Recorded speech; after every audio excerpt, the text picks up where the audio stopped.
ನಮಸ್ಕಾರ. ಕನ್ನಡದಲ್ಲಿ ಆಯುರ್ವೇದದ ಬಗ್ಗೆ ತಿಳ್ಕೊಬೇಕಾ? ಹಾಗಿದ್ರೆ ಈ ಚಾನಲ್ನ ಸಬ್ಸ್ಕ್ರೈಬ್ ಮಾಡಿ. ಚಾನಲ್ ಹೆಸರು ಸ್ವಸ್ಥ ರಕ್ಷಣೆ. ಪ್ರತಿದಿನ ಒಂದು ಬೆಟ್ಟ ನೆಲ್ಲಿಕಾಯಿ ತಿಂದರೆ ಏನಾಗುತ್ತೆ ಗೊತ್ತಾ? ಬನ್ನಿ ಶುರು ಮಾಡಿ ಬಿಡೋಣ. ಈ ಬೇಸಿಗೆಯಲ್ಲಿ ನಿಮ್ಮ ದೇಹನ ತಂಪಾಗಿಡೋಕ್ಕೆ ಈ ಒಂದು ಚಿಕ್ಕ ಹಣ್ಣು ಸಾಕು. ಈ ಹಣ್ಣಿಗೆ ಬೆಟ್ಟದ ನೆಲ್ಲಿಕಾಯಿ ಅಥವಾ ಆಮ್ಲ ಅಂತ ಕರೀತಾರೆ. ಈ ಹಣ್ಣಲ್ಲಿ ಕಿತ್ತಳೆ ಹಣ್ಣಿಗಿಂತ 20% ಜಾಸ್ತಿ ವಿಟಮಿನ್ ಸಿ ಇದೆ ಅಂದರೆ ನೀವು ನಂಬಲೇಬೇಕು. ಈ ಹಣ್ಣನ್ನು ನೀವು ಪ್ರತಿದಿನ ತಿನ್ನೋದ್ರಿಂದ ನಿಮ್ಮ ಮುಖದ ಕಾಂತಿ ಹೆಚ್ಚುತ್ತೆ, ಕೂದಲು ಉದುರೋದು ನಿಲ್ಲುತ್ತೆ, ಇಮ್ಯುನಿಟಿ ಪವರ್ ಹೆಚ್ಚಾಗುತ್ತೆ.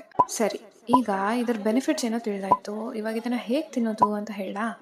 ಬೆಳಗ್ಗೆ ಎದ್ದ ತಕ್ಷಣ ಒಂದು ಬೆಟ್ಟದ ನೆಲ್ಲಿಕಾಯನ್ನು ಜ್ಯೂಸ್ ಮಾಡಿಕೊಂಡು ಒಂದೇ ಒಂದು ಹಳ್ಳು ಉಪ್ಪು ಸೇರಿಸ್ಕೊಂಡು ಕುಡಿಬೋದು. ಇದು ನಿಮ್ಮ ಜೀರ್ಣಕ್ರಿಯೆಯನ್ನು ಕೂಡ ಚೆನ್ನಾಗಿ ಮಾಡುತ್ತೆ. ಅದ್ರ ಜೊತೆಗೆ ಈ ಬೇಸಿಗೆ ಬಿಸಿಲಲ್ಲಿ ನಿಮ್ಮ ದೇಹನ ಒಳಗಡೆಯಿಂದ ತಂಪಾಗಿಡುತ್ತೆ. ಇನ್ನಷ್ಟು ಆಯುರ್ವೇದ ಟಿಪ್ಸ್ಗಾಗಿ ಬೇಗ ಸಬ್ಸ್ಕ್ರೈಬ್ ಮಾಡ್ಕೊಳ್ಳಿ. ಸಿಗ್ತೀನಿ ಮುಂದಿನ ವಿಡಿಯೋದಲ್ಲಿ.